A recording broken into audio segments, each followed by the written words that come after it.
यही कहा था मेरी आंख देख सकती है, सो मुझ पे टूट पड़ा सारा शहर नाबीना। यही कहा था मेरी आंख देख सकती है, तो मुझ पे टूट पड़ा सारा शहर नाबीना।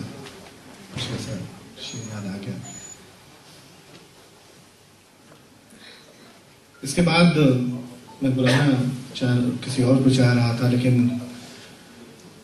अभी तजिंदर साहब ने उधर से मुझे जरा सा इशारा किया कि जाहिर सी बात है कुछ मजबूरियां हैं, और बशीर साहब ने कहा भी था कि कोई बेवफा नहीं होता, तो वो बेवफा कहीं कतई नहीं।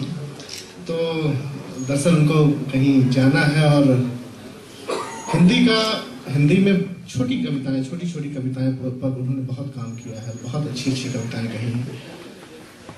पिछले कुछ दिनों से मैं उनको पढ़ रहा हूँ, और मैंने देखा कि जितनी बारीकी से हिंदी में कविताएं कही हैं, यकीनन वो काबिले जिक्र है और होना चाहिए।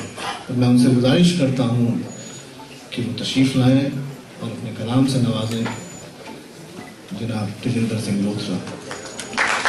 आप सीनियर ऑफिसर हैं।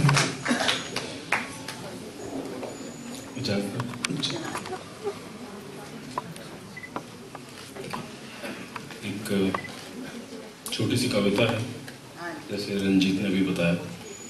इसका शीर्षक है धीरे धीरे।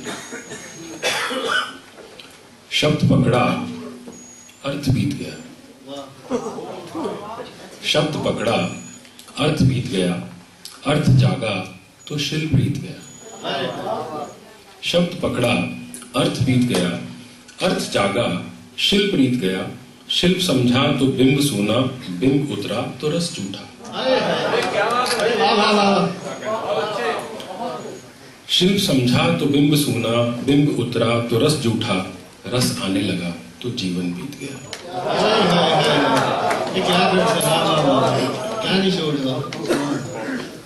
एक और छोटी कविता है, अंतराल का डर। उर्दू जानने वाले बहुत सारे लोग हैं। अंतराल का मतलब होता है वक्फा, पॉज। देखिए ये नहीं हिंदी में बताया जाता है, और जी अंतराल का डर।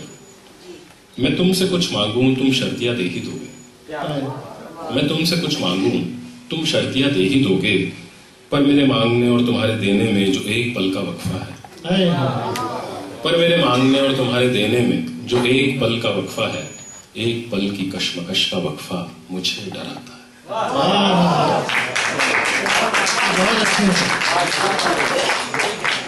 एक और छोटी सी कविता है जो मेरे सेकेंड कलेक्शन में लीड पोएम के रूप में आएगी। इसका शीर्षक है मेरे अंदर जो नहीं मरा है। मेरे अंदर जो नहीं मरा है। मेरे अंदर जो नहीं मरा है कि घेर पाएगा मुझे न गिरा पाएगा कोई। मेरे अंदर जो नहीं मरा है कि घेर पाएगा मुझे न गिरा पाएगा कोई। मैं घुसूंगा भी और तोड़ के भी निकल जाऊंगा हर चक्रव्यूह।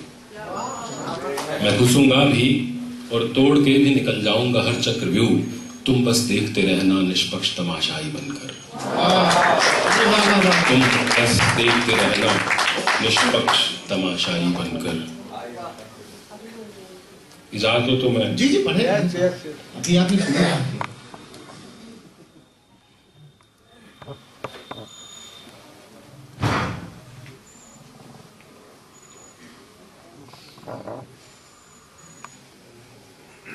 लिखते लिखते कभी कभी आदमी एक विषय पर, एक सब्जेक्ट पे लगातार कई कविताएं लिख जाता है। ऐसा एक्सपीरियंस मेरे साथ अभी हुआ। तो मैं एक ही विषय पे, एक ही सब्जेक्ट पे मैंने कुछ कविताएं लिखी जो अपने आप में एक रूपक बन गया। इजाजत हो तो मैं 4 छोटी छोटी कविताएं पेश करूंगा। पहली कविता है मैं और मेरा दुख। मैं और मेरा दुख। वाह। वो खुद नहीं आया था, मैंने ही बुलाया। वो खुद नहीं आया था, मैंने ही बुलाया, गर्म जोशी से गले भी लगाया। वो दिन ही ऐसा था, मैं और मेरा दुख साथ साथ रहना चाहते थे। वो दिन ही ऐसा था। वो खुद नहीं आया था, मैंने ही बुलाया, गर्म जोशी से गले भी लगाया। वो दिन ही ऐसा था, मैं और मेरा दुख साथ साथ रहना चाहते थे। दिन भर साथ रहे हम दोनों, मौसमी फूलों ने बहलाया हमें, पुरानी कविताओं ने समझाया हमें। बचपन के दोस्तों के भी फोन आए बहुत, पर कोई दलील कोई अपील हमें छुड़ा नहीं पाई। क्या कहने हैं। दिन भर साथ रहे हम दोनों, मौसमी फूलों ने बहलाया हमें, पुरानी कविताओं ने समझाया हमें।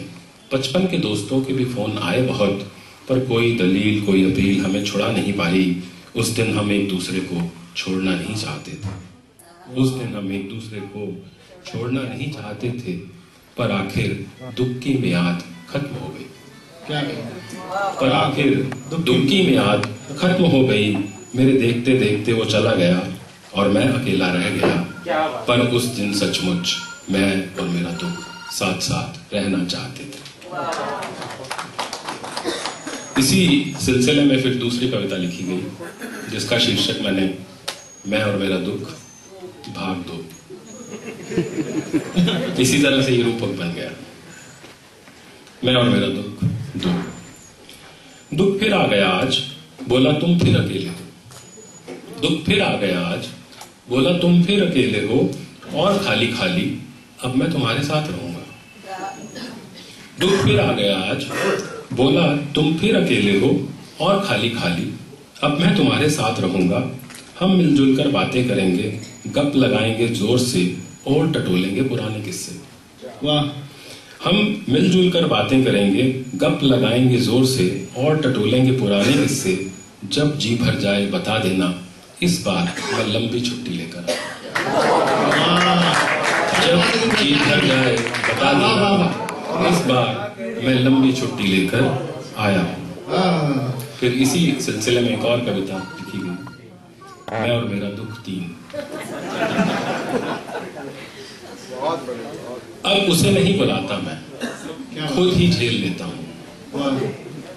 अब उसे नहीं बुलाता मैं, खुद ही झेल लेता हूँ। अनहोनियों के बीच होनी अपनी ही सवाली नजरें, नए रास्ते और बड़ी लकीरें। अब उसे नहीं बुलाता मैं, खुद ही झेल लेता हूँ।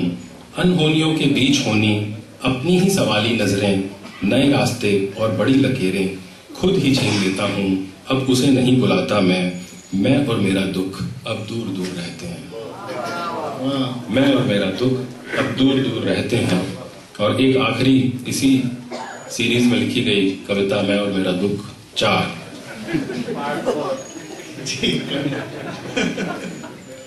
आप भी कहेंगे बहुत दुखी आदमी है।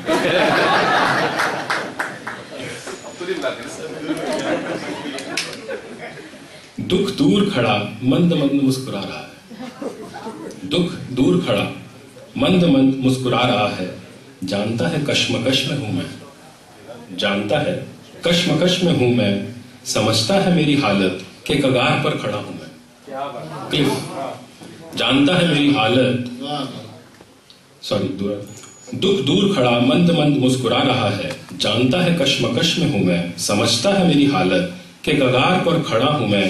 कब उस तरफ गिर जाऊं और दुख संभाल ले मुझे। कब उस तरफ गिर जाऊं और दुख संभाल ले मुझे। दुख जानता है मेरी हालत, दुख समझता है सब कुछ। दुख मंद मंद मुस्कुरा रहा है। मैं कस के पकड़े हूं एक छूटता सा मील पत्थर। मैं कस के पकड़े हूं एक छूटता सा मील पत्थर, जिस पर कुछ लिखा नहीं है, न आगे न पीछे, कहां तक पहुंचा कुछ पता नहीं।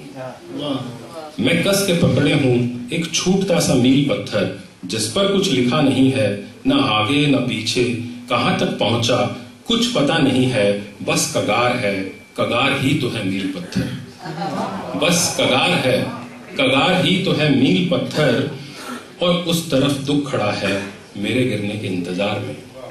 और उस तरफ दुख खड़ा है मेरे गिरने के इंतजार में। मुझे संभालने के लिए दुख जानता है मेरी हालत, दुख समझता है सब कुछ। दुख मंद मंद मुस्कुरा रहा है।